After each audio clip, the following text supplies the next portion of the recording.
Hi guys, this is the first episode of our YouTube channel and it's very special to all of us. అంటే ఎందుకు ఈ మాట అంటున్నానంటే మన first guest వచ్చేసరికి మనందరి ఫేవరెట్ మోటివేషనల్ ఇన్స్పిరేషనల్ పర్సన్ అనమాట. లైక్ ఆ పర్సన్ గురించి ఎంత చెప్పినా ఇంకా ఇంకా చెప్పాలనిపిస్తుంది అండ్ ఆ పర్సన్ మనతో ఏం మాట్లాడినా ఇంకా ఇంకా వినాలనిపిస్తుంది అనమాట. సో వితౌట్ ఎనీ లేట్ ఆ పర్సన్ మనం మీట్ అయిపోయి మాట్లాడేసి మీకు కావాల్సిన ఇన్ఫర్మేషన్ అంతా ఇచ్చేస్తాను. Welcome sir. How are you sir? ఎలా ఉన్నారు? ఓకే, ఫస్ట్ నేను మీ నేటివ్ ప్లేస్ అండ్ ఫ్యామిలీ నుండి స్టార్ట్ చేద్దాం సార్ మనం. అంటే ఇప్పుడు మీ ఫ్యామిలీ ఎక్కడ ఉంటారు, ఎలా, అసలు ఏ బేస్ నుండి వచ్చారు అండ్ మీ నేటివ్ ప్లేస్ ఎక్కడ? So family completely agriculture family. Parents అందరు ఇప్పటికీ కూడా విలేజ్లో ఉన్నారు. అండ్ నేటివ్ ప్లేస్ అంటే తెలంగాణ, కరీంనగర్. సో ఇక అక్కడ నుంచి జర్నీ స్టార్ట్ అయింది. సో ఇప్పుడు ఫైనలీ తెలంగాణ నుంచి విజయవాడకి రీచ్ అయిపోయింది. ఓకే, మీ తెలంగాణ సార్.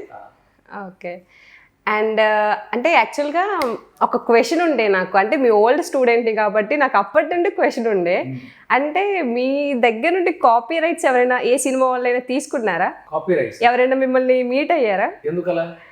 ఎందుకంటే టక్ జగదీష్ అని మూవీ వచ్చింది, మీకు ఐడియా ఉందా? మీ అంటే టక్ అనేది మీ కాపీ రైట్స్ కదా, అసలు ఎవరైనా తీసేసుకున్నారా? వాళ్ళు ఎవరైనా మీట్ అయ్యారా మిమ్మల్ని? అలా కాదు, యాక్చువల్గా టక్ చేయడం ఆర్ ఇన్షర్ట్ చేయడం అనేది స్టార్టింగ్ నుంచి నాకు అలవాట్లేదు. ఎప్పుడైతే సిఏ ఇంటర్ కంప్లీట్ చేసి ఆర్టికల్షిప్లోకి వెళ్ళానో, ఆర్టికల్షిప్లో ఫస్ట్ డే ఆఫీస్కి వెళ్ళగానే నార్మల్ అపియరెన్స్లో నార్మల్గా వెళ్ళిపోయాను. సో ఇక నెక్స్ట్ ఫస్ట్ డే ఆఫీస్లోకి క్యాబిన్కి బాస్ పిలిచి ఒకసారి ఈ అపియరెన్స్తో ఏ క్లయింట్ ఆఫీస్కైనా వెళ్తే ఆ క్లయింట్ నిన్ను చూసి ఫస్ట్ నన్ను తిట్టుకుంటాడు అని నా బాస్ డైరెక్ట్గా మొహం మీద చెప్పేసాడు. రేపు నుంచి ఇలా వస్తే నీకు టర్మినేషన్ ఇస్తాను, అసలు నువ్వు ఆర్టికల్షిప్ ఇక్కడ చేయొద్దన్నారు. ఇక అక్కడ నుంచి నెక్స్ట్ డే నుంచి కంప్లీట్గా అపియరెన్స్ మార్చేసి ఫార్మల్గా షూసు, ఇన్షర్ట్. సో ఇది పర్ఫెక్ట్గా అప్పటి నుంచి ఇంకా అది అలా అలవాటు అయిపోయింది. అండ్ ఇంకా అప్పటి నుంచి ఒకవేళ అలా కాకుండా ఇంకా వేరేలా అంటే నాకు ఆ రోజు నిద్ర పట్టదు. సో అంటే అది కంప్లీట్గా అలా అయిపోయింది. ఇక దాన్ని మనం మార్చే ఛాన్స్ లేదు. అండ్ ఇంకా చూద్దాం ఫ్యూచర్లో. అంటే ఇంట్లో నార్మల్ వేసుకుంటారు, ఈ ఫార్మల్గానే ఉంటారా సార్? ఇంట్లో ఇలా ఉన్నాం కదా, అదే యాక్చువల్గా డౌట్. ఫెస్టివల్స్ వచ్చినప్పుడు అది ట్రెడిషనల్ అంటే అది వేరు. బట్ క్లాస్కి వచ్చినా లేదా ఎక్కడికైనా ఆఫీస్కి వెళ్ళినా కంపల్సరీ ఈ అపియరెన్స్. ఇంటి నుండి బయటకు వస్తే టక్ ఉండాల్సిందే అంటే కంపల్సరీ అది. సో అది ఎప్పుడైనా వేరే రిలేటివ్స్ ఫంక్షన్స్ లేదా ఫ్రెండ్స్ ఇంటికి అటైతే ఓకే, అది నార్మల్ క్యాజువల్గా ఉంటుంది. బట్ ఏమైనా అఫీషియల్గా బయటికి రావాలి అంటే ఈ అపియరెన్స్ ఇంకా తప్పదు. Okay okay sir. అయితే అంటే ఇప్పుడు మీ స్టూడెంట్స్ అడిగింది చాలా రెగ్యులర్ క్వశ్చన్ అనమాట ఇది. అంటే లైక్ ఇప్పుడు బయట IAS, IPS, degree, BTech, medicine ఇన్ని ఆప్షన్స్ ఉండగా మీరు సిఏని తీసుకోవడానికి పర్టికులర్ రీజన్ ఏమైనా ఉందా? ఓకే, అంటే why this profession only? So ఇక్కడ ప్రొఫెషన్ అంటే దానికి చాలా హిస్టరీ ఉంది, అది తెలుసుకోవాలి సార్ మేము. యాక్చువల్గా ఇంటర్మీడియట్ చదువుతున్నప్పుడు కాలేజ్లో కామర్స్ సార్ ఎప్పుడు క్లాస్లో కామర్స్ చెప్తున్నప్పుడు అనేవాళ్ళు, మీరు బాగా చదవాలి, కామర్స్లో చాలా హై పొజిషన్కి వెళ్ళే ఛాన్సెస్ చాలా ఉన్నాయి, సిఏ అనేది హైయెస్ట్ డిగ్రీ ఒక క్వాలిఫికేషన్ ఇందులో కామర్స్లో, మీరు ఎవరైనా ఇది ట్రై చేయాలి కంపల్సరీ అని అప్పుడప్పుడు అంటూ ఉండేవాళ్ళు. బట్ అది ఫస్ట్ ఇయర్లో అయినా సెకండ్ ఇయర్లో అయినా అసలు దాని గురించి ఎంక్వైరీ చేయలేదు, సిఏ అంటే ఏంటో మనకు తెలీదు.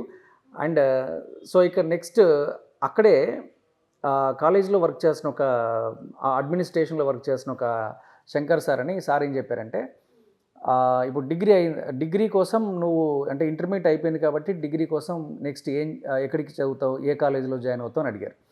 అడిగితే నాకేం పెద్దగా అంటే ఇలా చేయాలి అలా చేయాలి అనే ఆలోచనలు కూడా ఏమీ లేవు. ఏదో ఇంటర్మీడియట్ అయిపోయింది, నెక్స్ట్ ఏదో ఫ్రెండ్స్ అందరూ ఎటు వెళ్తారో చూసుకొని వాళ్ళతో పాటు వెళ్ళిపోవాలి అనే ఆలోచన తప్ప ఒక ప్లానింగ్ అలాంటిది ఏం లేదు. ఫస్ట్ పాయింట్ ఏంటంటే గైడెన్స్ లేదు. ఓకే, సో గైడెన్స్ కూడా క్లియర్గా లేదు.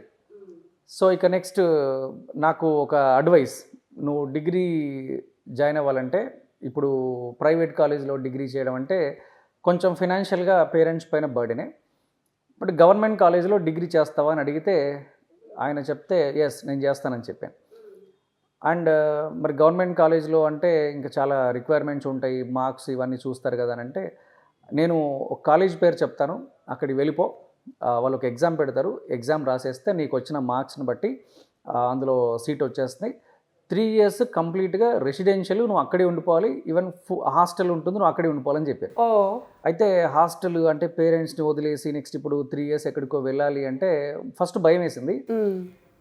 ఇక నెక్స్ట్ సరే ముందు ఎగ్జామ్ రాద్దాంలే, ఎగ్జామ్లో మార్క్స్ వచ్చినప్పుడు చూసుకుందాం, ఫస్ట్ ఎగ్జామ్ రాసేద్దాంలే అని అప్లై చేశాను, ఎగ్జామ్ రాశాను. ఎగ్జామ్ రాసిన తర్వాత యాక్చువల్గా కాలేజ్ ఏంటంటే కర్నూలులో ఉంది, సిల్వర్ జూబ్లీ డిగ్రీ కాలేజ్ అని, రెసిడెన్షియల్ కాలేజ్, గవర్నమెంట్ కాలేజు.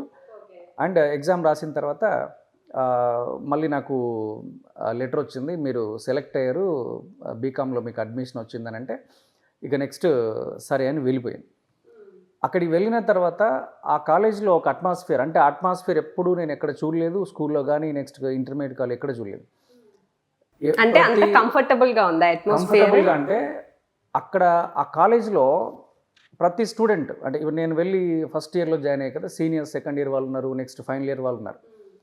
ఒక రూమ్లో 2 ఫైనల్ ఇయర్ స్టూడెంట్స్ ఉంటారు, 2 సెకండ్ ఇయర్ స్టూడెంట్స్ ఉంటారు, 2 జూనియర్స్ ఫస్ట్ ఇయర్ స్టూడెంట్స్ ఉంటారు ఒక హాస్టల్ రూమ్లో. సో ఇప్పుడు ఎప్పుడు చూసినా ఏ ఏ బ్లాక్ చూసినా, ఏ రూమ్ చూసినా హాస్టల్లో ఎక్కడో చోట ఎవరో ఒక స్టూడెంట్ లేదా సీనియర్స్ బుక్ పట్టుకొని చదువుతూ ఉంటారు. అండ్ ఎప్పుడైనా బయట లంచ్ కోసం, డిన్నర్ కోసం కిచెన్, దట్ మీన్స్ మెస్కి వెళ్ళినప్పుడు వాళ్ళని అడుగుతున్నా, అన్న నువ్వేం చదువుతున్నావు అని సీనియర్స్ని అడిగితే, ఎవరైనా వాళ్ళు BA చదువుతున్న వాళ్ళేమో నేను సివిల్ సర్వీసెస్ ప్రిపేర్ అవుతున్నాను అంటారు. BCom second year final year వాళ్ళని అడిగినప్పుడు నేను CA చదువుతున్నాను అని, CA కోసం ప్రిపేర్ అవుతున్నాను అని చెప్తుండేవాళ్ళు. ఈ CA అనేది నేను ఎక్కడో విన్నట్టుందని అప్పుడు గుర్తొచ్చింది. సో అంతవరకు దానిపైన ఫోకస్ లేదు, అసలు మనకు తెలియదు. అంటే అప్పుడు చెప్పినప్పుడు ఇంక వదిలేశారు CA గురించి. అసలు అది చాలా టఫ్ అన్నప్పుడే దాని గురించి ఆలోచించడం మానేశారు. అక్కడికి వెళ్ళిన తర్వాత ప్రతి రూమ్లో ఏ టైంలో అయినా మార్నింగ్ 4 o'clock లేసి చూసినా బుక్స్ పట్టుకొని చదువుతూ ఉంటారు, నైట్ 11 o'clock అయినా చదువుతూ ఉంటారు. సో అక్కడ నుంచి సెలెక్ట్ అయిన IAS ఆఫీసర్స్ ఇప్పుడు AP సెక్రటరియట్లో, నెక్స్ట్ క్యాబినెట్లో, క్యాబినెట్ ర్యాంక్లో సో మెనీ పొజిషన్లో ఆ కాలేజ్ నుంచి IAS ఆఫీసర్స్ ఉన్నారు. ఈవెన్ లాస్ట్ గవర్నమెంట్లో చీఫ్ సెక్రటరీగా వర్క్ చేసిన వాళ్ళు కూడా ఆ కాలేజ్ నుంచి ఎప్పుడో 30 years back, 35 years back pass అయ్యి వాళ్ళు సివిల్ సర్వీసెస్లో జాయిన్ అయ్యి IASగా, IPSగా చాలామంది ఉన్నారు. విజయవాడలో అప్పుడప్పుడు కూడా ఈవెన్ ACP కానీ లేదా ఈవెన్ డిప్యూటీ కమిషనర్ కానీ చాలామంది ఆ కాలేజ్ నుంచి వచ్చిన వాళ్ళని తర్వాత తెలిసింది. అందరూ ఫ్రెండ్స్ మీకు? సో అప్పుడు ఏంటంటే ఆ కాలేజ్లో వెళ్ళి అడ్మిట్ అవ్వడము అనేది ఒక టర్నింగ్ పాయింట్. సో అంతవరకు ఏదో పెద్ద అంబిషన్స్ లేవు, గోల్స్ లేవు, ఇలా చదవాలి అనే ఏమీ లేదు. జస్ట్ అక్కడికి వెళ్ళగానే కంప్లీట్గా ఒక టర్నింగ్ పాయింట్. అందరినీ చూస్తుంటే వాళ్ళందరూ చదువుతున్నారు, మరి నేనేంటి, నేను ఎందుకు వచ్చా. ఓకే. సో వాళ్ళ రూమ్లో ఎప్పుడు రూమ్లో ఉన్నప్పుడు final year students, seniors night వాళ్ళు ఏదో ఒక టాపిక్ పైన డిస్కషన్ చేస్తూ ఉంటారు, గ్రూప్ డిస్కషన్ చేస్తూ ఉంటారు. అండ్ 9:30 అవుతుంది, 10 అవుతుంది, 11 అవుతుంది, నాకేమో నిద్ర వస్తూ ఉంటుంది. ఇప్పుడు నేను పడుకోవాలా లేకపోతే వాళ్ళు అక్కడ డిస్కస్ చేస్తున్నారు కాబట్టి నేను వినాలా, అంతే ఏమవుద్దో అనేది ఇంకా ఇలా జరుగుతూ ఉండేది. సో ఇంకా ఫైనల్గా ఒక రియలైజేషన్, అందరూ ఇలా చాలా పెద్ద పెద్ద అంబిషన్స్ పెట్టుకొని ప్రిపేర్ అవుతున్నారు, మరి నేనేంటి అని అనుకున్నా. సో ఇక నాది బీకామ్ కదా, బీకామ్లో సీనియర్ సెకండ్ ఇయర్ వాళ్ళు, నెక్స్ట్ థర్డ్ ఇయర్ వాళ్ళు, వీళ్ళందరూ కూడా వాళ్ళతో మాట్లాడితే డెఫినెట్గా మా అంబిషన్ అయితే CA అని అంటూ ఉంటే, సరే ఓకే చూద్దామని ఇంకా నేను కూడా వాళ్ళతో పాటు బుక్స్ పట్టుకొని చదవడం మొదలెట్టాను. సో ఇక దాని తర్వాత అక్కడ నుంచి కోచింగ్ కోసం, CA ఇంటర్ కోచింగ్ కోసం రావడం, విజయవాడ రావడం, దాని తర్వాత చెన్నై వెళ్ళడం ఫైనల్ కోసం, ఆర్టికల్షిప్ హైదరాబాద్. అంటే ఆ కాలేజ్లో అడ్మిట్ అవ్వడం అనేది ఒక టర్నింగ్ పాయింట్. ఓకే. ఆ కాలేజ్కి వెళ్ళిన తర్వాత ఈ ప్రొఫెషన్కి వెళ్ళాలి, CA గురించి తెలిసింది. వెళ్ళిన తర్వాతే యాక్చువల్లీ లైఫ్ అంటే ఏంటో అర్థమైంది. అంతకుముందు ఏదో ఇంటర్మీడియట్ అక్కడ ఊర్లో చదువుతున్నప్పుడు అందరితో వెళ్ళిపోదాం వాళ్ళు తీసుకుంటే అది అంతే, అలా సైకిల్ పైన కాలేజీకి వెళ్ళేది, నెక్స్ట్ ఈవినింగ్ వచ్చేది, అంతే ఇంకా. సో దానివల్ల ఏం చేయాలి అనే ఆలోచనలు ఎప్పుడూ లేవు. అండ్ ఇక విలేజ్లో అంటే ఇంట్లో అమ్మ నాన్నతో ఉన్నప్పుడు ఎప్పుడైనా ఒకవేళ పొలం దగ్గర కొన్నిసార్లు పని ఎక్కువ ఉన్నప్పుడు మా నాన్న ఈరోజు కాలేజ్ ఆపేసి నువ్వు నాతో పొలం దగ్గరికి వచ్చి అని అక్కడ వర్క్ చేసేయాలని చెప్పి సో అలా కొన్నిసార్లు ఆ పని కూడా చేసాం ఇంటర్మీడియట్ వరకు. ఇక అక్కడ నుంచి కొంచెం దూరంగా అంటే నాకు అడ్వైజ్ ఇవ్వడం వల్ల ఆ ఎగ్జామ్ రాయడం వల్ల ప్లస్ అక్కడ సీట్ రావడం వల్ల కంప్లీట్గా చేంజ్ అయిపోయింది. సో ఇక టాప్ మోస్ట్ అంటే కంపెనీస్లో చాలా మంచి పొజిషన్స్లో ఉన్నవాళ్ళు ప్లస్ ఐఏఎస్ ఆఫీసర్స్ అక్కడ నుంచి వచ్చారు అని ఆ కాలేజ్ గురించి తెలుసుకోవడం. సో అక్కడ సీట్ రావడానికి నేను అక్కడికి వెళ్ళడానికి నెక్స్ట్ ఇప్పుడు ఈ పొజిషన్లో ఉండడానికి అన్నిటికీ ఒక క్లోజ్ రిలేషన్షిప్ ఉంది. అది నేను ప్లాన్ చేసింది కాదు. సో జస్ట్ ఒక పర్సన్ ఇచ్చిన అడ్వైస్, నువ్వు అక్కడికి వెళ్ళు ఆ ఎగ్జామ్ రాయి అని చెప్పారు అంతే. సో చెప్పడం వల్ల ఏదో ట్రై చేద్దామని అనడం వల్ల సో వచ్చిన సీట్. సో ఇంకా దాని తర్వాత ప్రజెంట్ ఇక్కడ ఉన్నా. ఓకే, అంటే ఇప్పుడు ఆ కాలేజ్లో అందరు సీనియర్స్ బుక్స్ పట్టుకొని చదువుతున్నారు అది ఇది అన్నారు కదా సార్. అంటే వాళ్ళు చదువుతున్నప్పుడు లేదా వాళ్ళు చెప్పినప్పుడు అంటే వాళ్ళు ఎవరైనా చెప్పారా మీకు సీఏ తీసుకుని నువ్వు కూడా రా మాతో పాటు? వాళ్ళు చెప్పడం కాదు, మీరే మాట్లాడినప్పుడు వాళ్ళు బీకామ్ చదువుతున్న వాళ్ళందరూ మ్యాక్సిమం 90% సీఏ వాళ్ళ ముందు బుక్స్ అన్నీ ఉంటాయి. బీకామ్ బుక్సే కాదు సీఏ బుక్స్ కూడా అప్పుడే చదివేవాళ్ళు. సో ఇక నెక్స్ట్ వాళ్ళందరూ చదువుతూ ఉంటే ఇక నేను కూడా వాళ్ళతో పాటు ప్రిపేర్ అవ్వడం నెక్స్ట్ ఇంకా స్టార్ట్ చేయడం అంతేకాని నాకు ఇలా చెయ్యమని ఎవరు అడ్వైజ్ ఇవ్వలేదు. బట్ అది స్టార్టింగ్లో కామర్స్ సార్ చెప్పినా అప్పుడు పట్టించుకోలేదు. బట్ అక్కడికి వెళ్ళిన తర్వాత అందరూ అదే చదువుతుంటే ఓకే ఇదేదో కొంచెం డిఫరెంట్గా ఉన్నట్టుంది, బట్ టఫ్ అన్నారు. బట్ అందరితో మాట్లాడినా టఫ్ అయినా ఏం కాదు మనం చదివితే అయిపోతుందని అలా కొంచెం ఫోర్స్ చేయడం వల్ల లేదా మోటివేషన్ పాజిటివ్గా చేయడం వల్ల ఇంకా వాళ్ళతో పాటు ప్రిపరేషన్ మొదలెట్టాను. అంటే మీరు అందులోకి దిగిన తర్వాత అంటే దాని గురించి ఏమైనా ఐడియా వచ్చింది? అంటే చెప్పింది వేరుంటుంది, మనకి ప్రాక్టికల్లో వేరుంటుంది కదా సార్. సీఏ అనేది ఒక ఏ స్టడీ లైఫ్ అయినా అంటే మీరు అనుకున్నట్లుగానే ఉందా మీ స్టడీ లైఫ్, లేకపోతే అక్కడికి వచ్చినాక ఏమైనా డిఫరెంట్గా ఉందా? సో డిఫరెంట్గా ఏం లేదు. అంటే యాక్చువల్గా సీఏలో జాయిన్ అయిన తర్వాత ఇక మనము డిఫరెంట్ సబ్జెక్ట్స్ అని ప్రిపరేషన్ స్టార్ట్ చేసిన తర్వాత డిఫికల్టీ అనిపించింది. ఓకే, సో డెఫినెట్గా అదంత ఈజీ కాదని తెలుసు. అండ్ స్టార్టింగ్ నుంచి కూడా ఇది చాలా టఫ్ అని అంటున్నారు. బట్ డిఫికల్టీ అనిపించిన డిఫికల్టీ ఎక్కడంటే ఫస్ట్ నా తెలుగు మీడియం వల్ల ఇప్పుడు అదంతా ఇంగ్లీష్లో చదవాలి అంటే ఇంగ్లీష్ ఏదో మనం కొంచెం పాస్ అవ్వడానికి 35 మార్క్స్ కోసం చదివిందే తప్ప సో ఈ లెవెల్లో మనకి ఇంగ్లీష్ ఐడియా లేదు. సో ఇప్పుడు అక్కడ హాస్టల్లో మార్నింగ్ ఎవ్రీ బ్లాక్ ఒక న్యూస్ పేపర్ వస్తుంది, ఒక 10 రూమ్స్ కలిపితే ఒక బ్లాక్ అవుతుంది, న్యూస్ పేపర్ వస్తుంది, హిందూ న్యూస్ పేపర్ ఇవన్నీ వస్తాయి. మార్నింగ్ యాక్చువల్లీ ఏ టైంకి వెళ్ళినా మనకు న్యూస్ పేపర్ దొరకదు. అంటే న్యూస్ పేపర్ కోసము అందరూ ఒకటి 4 o'clock లేస్తాడు. 4 o'clock లేసి ఆ న్యూస్ పేపర్ కోసం వెయిట్ చేస్తూ ఫస్ట్ న్యూస్ పేపర్ నేనే చదవాలని దానికి పోటీ. సో అలా న్యూస్ పేపర్ కోసం పోటీ ఉంటుంది. ఎప్పుడో ఇంకా అందరూ చదివేసిన తర్వాత ఈవినింగ్ 9-10 అవుతుంది, అందరూ ఇంకా నిద్రపోయే టైంలో ఆ టైంలో న్యూస్ పేపర్ ఎక్కడైనా ఖాళీగా ఉంటే అప్పుడు న్యూస్ పేపర్ తీసుకొచ్చి ఇక ఒక పారాగ్రాఫ్ చదివి అందులో మనకు తెలిసిన వర్డ్స్ ఏంటి తెలియని వర్డ్స్ అన్నీ ఒక నోట్బుక్లో రాసుకొని దానికి డిక్షనరీలో మళ్ళీ మీనింగ్ వెతుక్కొని అది రాసి సో ఇలా వర్క్ చేస్తూ ఉంటే స్లోగా అది అర్థమైంది, ప్లస్ సబ్జెక్ట్స్ అన్నీ అర్థం అవ్వడం స్టార్ట్ అయింది. అంటే ఫస్ట్ అది స్టార్ట్ చేశాం. ఈ ఇంగ్లీష్ అనేది కొంచెం ఇంప్రూవ్మెంట్ చేసుకోవడం స్టార్ట్ చేయడం వల్ల అప్పుడు కొంచెం ఈ డిఫికల్టీనెస్ అనేది ఓకే మనకు అర్థం అవుతుంది, నో ప్రాబ్లం, మనం ఎగ్జామ్ రాయగలం అనేది కాన్ఫిడెన్స్ అప్పుడు వచ్చింది.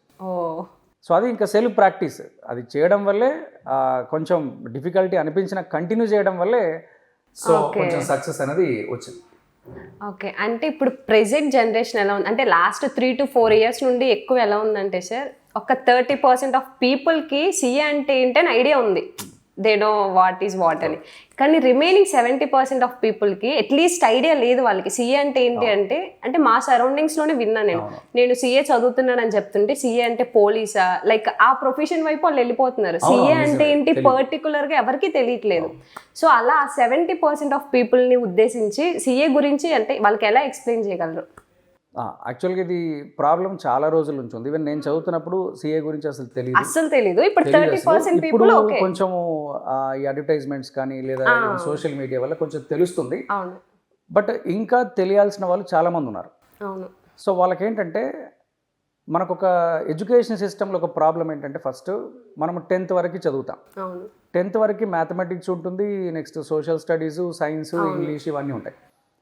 బట్ ఎక్కడ బిజినెస్ కానీ లేదా ఫర్ ఎగ్జాంపుల్ కామర్స్ అని ఎక్కడ కూడా వర్డ్ కూడా మనకు 10th అయ్యేంత వరకు తెలియదు అసలు. సో ఏదో సిబిఎస్ఈ సిలబస్లో 11th క్లాస్లో 12th క్లాస్లో ఇక్కడ నెక్స్ట్ సిఈసి ఎంఈసిలో కొంచెం తగులుతుంది తప్ప అసలు ఎక్కడ 10th క్లాస్ వరకు సైన్స్ ఓరియంటేషన్ తప్ప మనకు బిజినెస్ ఓరియంటేషన్, కామర్స్ ఓరియంటేషన్ అసలు ఉండదు. అండ్ ఉన్న వాళ్ళందరూ science teachers, next mathematics teachers, ఏదో సోషల్ స్టడీస్ అలా ఉంటుంది కానీ ఇన్ఫ్లుయెన్స్ చాలా తక్కువ. దానివల్ల కోర్స్ అనేది ఒకటి ఉంది అని మ్యాక్సిమం 10th క్లాస్ వరకు తెలియదు. తెలిసినా ఒకవేళ పేరెంట్స్కి తెలిస్తే స్టూడెంట్స్కి చెప్పచ్చు. నెక్స్ట్ స్కూల్ లెవెల్లో అయితే చాలా కష్టం అది. అక్కడ కూడా ఇన్ఫ్లుయెన్స్ ఎలా ఉంటుందంటే క్లాస్లో ఒక 10 మంది 10th క్లాస్లో ఒకవేళ 100 మంది ఉంటే ఆ 100లో 95% వాళ్ళందరూ కూడా సైన్స్. నేను ఎంపీసీ జాయిన్ అవుతాను. ఎగ్జాక్ట్లీ. ఏదో ఒక 5 6 ఏం చేస్తారంటే జనరల్గా నేను బైపీసీ చేస్తానని ఒక 2 3, ఇంకేదో వొకేషనల్ కోర్స్ అని ఒక 2. అలా అంటే మెజారిటీ మోర్ దాన్ 90% అందరూ ఎంపీసీ అనుకుంటారు అంతే. సో మనకు స్కూల్ లెవెల్లో ఈ కామర్స్ అనేది ఎక్కడ కూడా మనకు రాదు కాబట్టి దానిపైన అవేర్నెస్ ఇప్పటికీ లేదు. అవును సార్. ఆ అవేర్నెస్ కోసం యాక్చువల్గా మాలాంటి ఇన్స్టిట్యూషన్స్ కొన్ని ట్రై చేస్తున్నాయి. సో ఏదైనా స్కూల్కి వెళ్ళడము, స్కూల్లో మీరు జస్ట్ ఎంపీసీ బైపీసీయే కాకుండా ఎంఈసీ కూడా ఉంది అండ్ కామర్స్ కూడా ఉంది అండ్ దీనికి ఒక మంచి కెరీర్ ఉంటుందని మేము కొన్ని స్కూల్స్కి వెళ్ళి చెప్తున్నప్పుడు కాస్త రెస్పాన్స్ అనేది వస్తుంది. అండ్ కాస్త కమిటెడ్గా ఉన్న వాళ్ళు వచ్చి జాయిన్ అవుతున్నారు, నెక్స్ట్ చదువుతున్నారు.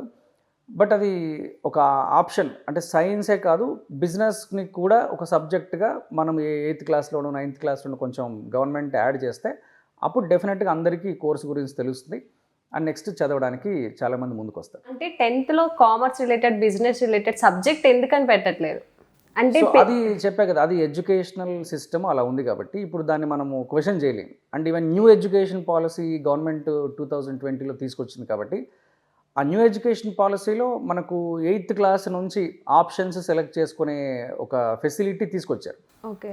సో అప్పుడు అది ఇంకా న్యూ ఎడ్యుకేషన్ పాలసీ కంప్లీట్గా ఇండియా వైడ్గా ఇంప్లిమెంట్ అవ్వలేదు కాబట్టి ఇంకో 5 years 10 years టైం పట్టొచ్చు కంప్లీట్గా 100% న్యూ ఎడ్యుకేషన్ పాలసీ రావడానికి. అప్పుడు 8th క్లాస్ నుంచే నేను కామర్స్ సెలెక్ట్ చేసుకుంటాననే ఆప్షన్ వచ్చింది కాబట్టి సో అప్పటి నుంచి డాక్టరే ఇంజనీరే కాదు, నెక్స్ట్ ఇంకొక చార్టెడ్ అకౌంటెన్సీ ఉంది, కాస్ట్ అకౌంటెన్సీ ఉంది, లేదా కంపెనీ సెక్రటరీ ఉంది, అంటే ఇన్ని ఆప్షన్స్ వాళ్ళకు 7th or 8th క్లాస్లో తెలుసుకునే ఛాన్స్ ఉంది. అది న్యూ ఎడ్యుకేషన్ పాలసీ పైన డిపెండ్ అయింది. అది కంప్లీట్గా ఇంప్లిమెంటేషన్లోకి వస్తే అప్పుడు అవేర్నెస్ అనేది ఇప్పుడు నువ్వు చెప్పినట్టు 30% తెలుసు, 70% తెలీదు అంటే ఈ ప్రాబ్లం ఎప్పుడు సాల్వ్ అవుతుందంటే జనరల్గా పాలసీ ఇంప్లిమెంటేషన్లోకి వస్తే అంతే. ఓకే. నెక్స్ట్ వచ్చేసి ఏంటి సార్, ఇప్పుడు degree 3 years, B tech 4 years. Like అంటే ఒక దానికి పర్టికులర్ టైం పీరియడ్ డ్యూరేషన్ ఉంది వాళ్ళకి, ఏ కోర్స్కి వాటికి. కానీ సిఏకి పర్టికులర్ డ్యూరేషన్ అనేది ఉందా అంటే తెలీదు చాలా మందికి డ్యూరేషన్. ఇప్పుడు ఎవరైనా అడిగినా ఫౌండేషన్ చేస్తున్నాం లేకపోతే ఇంటర్ చేస్తున్నాం, అది అయినాక ఉంది అది ఉంది అంటున్నారు కానీ పర్టికులర్ పీరియడ్ చెప్పట్లేదు ఎవరు, పేరెంట్స్కి కానీ బయట ఎవరైనా అడిగినా కూడా. ఆ డ్యూరేషన్ అసలు వాళ్ళకి తెలియదు, స్టూడెంట్స్కి కూడా తెలియదు నాకు తెలిసి. సో ఇప్పుడు ఆ డ్యూరేషన్ ఏంటంటారు, ఎన్ని ఇయర్స్ అంటారు, అసలు ఇయర్స్ ఉందా లేదా దానికి?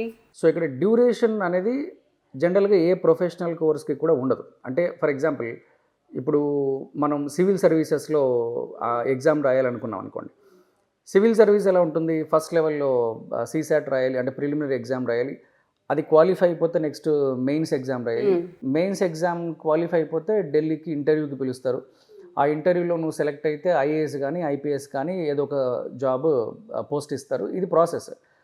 ఇన్ కేసు ఒకవేళ ఫైనల్గా ఢిల్లీకి వెళ్ళి ఇంటర్వ్యూలో ఫెయిల్ అయిపోతే నెక్స్ట్ ఏం చేయాలి అంటే ఆ స్టూడెంట్ మళ్ళీ స్టార్టింగ్లో రాసిన ప్రిలిమినరీ ఎగ్జామ్ గురించి రాయాలి, అక్కడ నుంచి రాయాలి. మళ్ళీ నెక్స్ట్ అటెంప్ట్ మళ్ళీ నెక్స్ట్ ఇయర్ ఏం చేయాలి, మళ్ళీ ప్రిలిమినరీ ఎగ్జామ్ రాయాలి, అది క్వాలిఫై అవ్వాలి, మళ్ళీ మెయిన్స్ రాయాలి, అది క్వాలిఫై మళ్ళీ ఇంటర్వ్యూకి వెళ్ళాలి.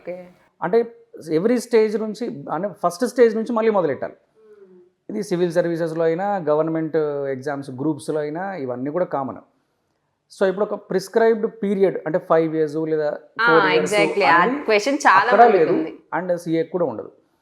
ఇక్కడ ఏంటంటే మనము ఫస్ట్ లెవెల్లో ఫౌండేషన్ ఎగ్జామ్ రాస్తాం. ఫౌండేషన్ ఎగ్జామ్ 400 మార్క్స్కి రాసినప్పుడు నీకు 200 మార్క్స్ రావాలి పాస్ అయినట్టు. ఓకే. సెకండ్ లెవెల్లో సిఏ ఇంటర్ ఉంటుంది.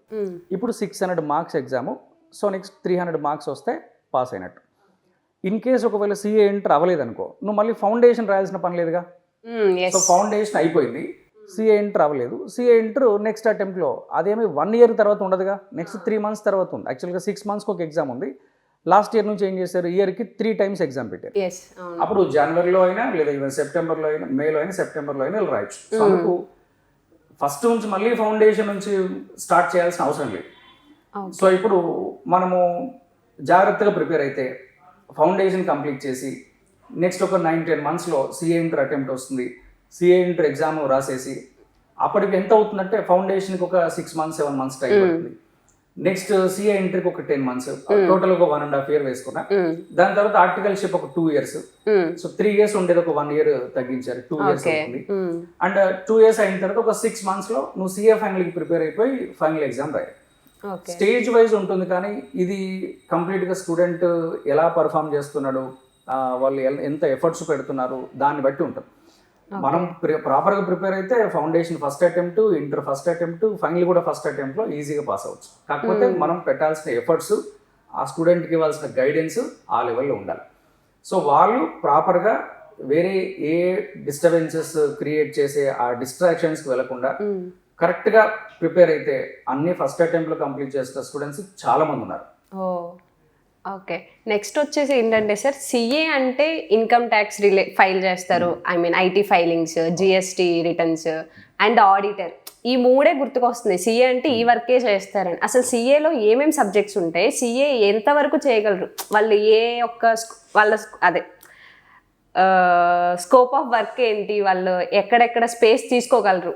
ఓకే, యాక్చువల్గా చార్టెడ్ అకౌంటెన్సీ కానీ కాస్ట్ అకౌంటెన్సీ కానీ ఒక వర్సటైల్ కోర్స్ అంటాం. అంటే అకౌంటెన్సీ అనే అకౌంట్ అనే వర్డ్ అందులో ఉంది కాబట్టి ఓన్లీ అకౌంటెంట్ లేదా ఆడిటర్ అనే కాదు.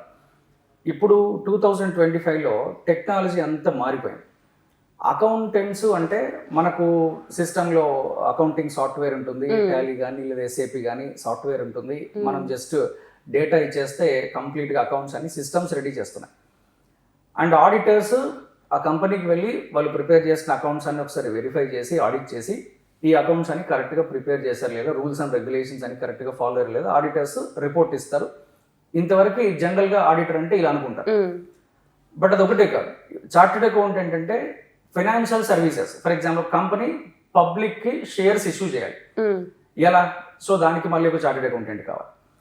లేదా గవర్నమెంట్ కంపెనీస్ని ఆడిటింగ్ చేయాలి, సో దానికి చార్టెడ్ అకౌంటెంట్ కావాలి. లేదా ఒక కంపెనీ, ఇప్పుడు స్టాక్ మార్కెట్లో చాలా కంపెనీస్ లిస్ట్ అయిపోయి డైలీ మార్నింగ్ నుంచి ఈవినింగ్ వరకు ట్రేడింగ్ అవుతుంది. ఆ కంపెనీస్లో ఏ కంపెనీ షేర్స్లో ఇన్వెస్ట్మెంట్ చేయాలి అనే ఒక ఇన్వెస్ట్మెంట్ అడ్వైజ్ కూడా చార్టెడ్ అకౌంటెంట్స్ ఇవ్వగలరు. నెక్స్ట్, ఇప్పుడు గ్లోబల్ రికగ్నిషన్ అంటే చార్టెడ్ అకౌంటెన్సీకి వరల్డ్ వైడ్గా నియర్లీ ఒక 100 కంట్రీస్లో రికగ్నిషన్ ఉంది. అప్పుడు లేదు నేను ఫారిన్ కంట్రీకి వెళ్ళి నేను ఇంకేదైనా ఫారిన్ కంట్రీస్లో జాబ్ చేస్తానని అనుకున్నా అక్కడికి వెళ్ళొచ్చు. అంటే క్వాలిఫికేషన్ చేతిలో ఉంటే ఏ కెరీర్ ఆప్షన్స్ సెలెక్ట్ చేసుకోవాలో మన చేతిలో ఉంటుంది, మనం ఎక్కడైనా వెళ్ళిపోవచ్చు.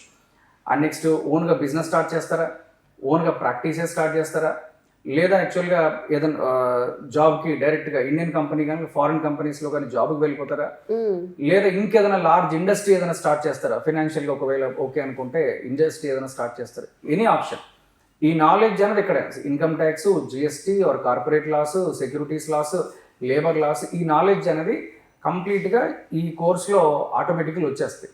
ఆ నాలెడ్జ్ నువ్వు ప్రాక్టీస్కైనా, జాబ్కైనా, లేకపోతే ఇంకేదైనా ఇండస్ట్రీ సెటప్ చేయాలన్నా, లేదా ఈవెన్ ఫారిన్ కంట్రీస్కి వెళ్ళాలన్నా ఈ నాలెడ్జ్ అనేది ఎక్కడైనా యూజ్ అవుతుంది. అందుకే అది ఒక వర్సటైల్ కోర్స్ అంటాం. ఓకే. నెక్స్ట్ వచ్చేసి ఏంటంటే సార్, ఇప్పుడు ఎగ్జామ్ ప్యాటర్న్లో ఇప్పుడు ఫౌండేషన్ 400కి కదా, 200 మార్క్స్ వస్తే పాస్ అయిపోతారు. కానీ ఆ 200 ప్లేస్లో 199 మార్క్స్ వచ్చి చాలా మంది స్టూడెంట్స్ ఫేస్ చేశారు ఆ ప్రాబ్లం కానీ ఆ సిచ్యువేషన్ కానీ.